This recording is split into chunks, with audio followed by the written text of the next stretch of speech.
siapa pun jangan turun sehinggalah Nabi maklumkan. Itu arahan. Itu adalah arahan daripada komander.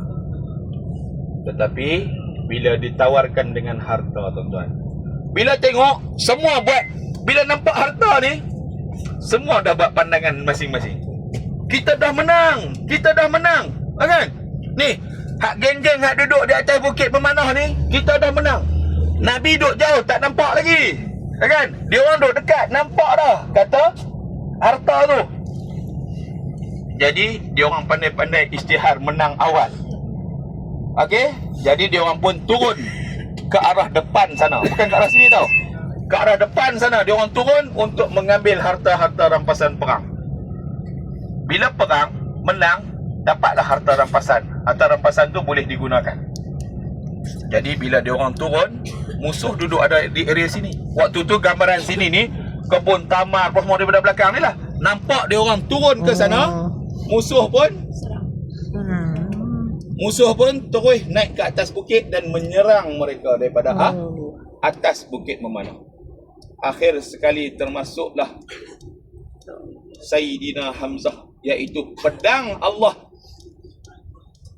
juga syahid di medan Uhud, yang mana telah ditombak dan dadanya telah dibelah dan dimakan jantungnya oleh siapa?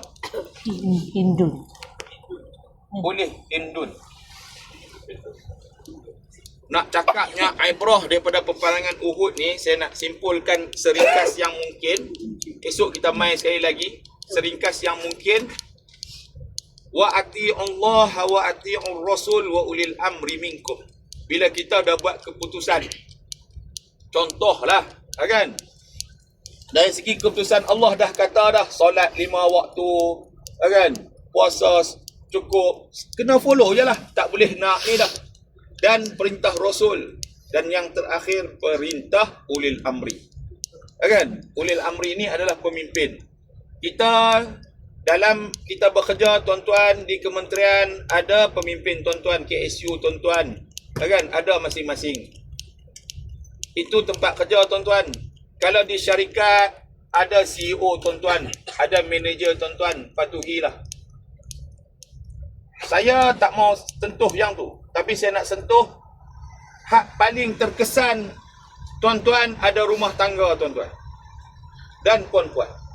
Bukan tuan-tuan saja nah, dan puan-puan. Puan-puan ada ketua puan-puan. Bukan tuan-tuan nah, puan-puan ada ketua puan-puan. Siapakah ketua puan-puan? Suami puan-puan. Taatilah suami itu selagi mana tidak mengingkar perintah Allah. Setuju tak suami-suami? Setuju. Ha? Setuju kan? Janganlah meninggi suara dengan suami. Setuju tak? Setuju.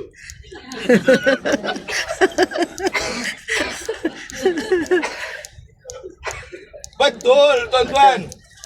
Ay, semangat lebih masuk bilik lagi. Siap. Tak dengar. Ha? النبي صلى الله عليه وسلم. انت كل ما بتحب النبي صلى الله عليه وسلم بتعمل ايه؟ تابع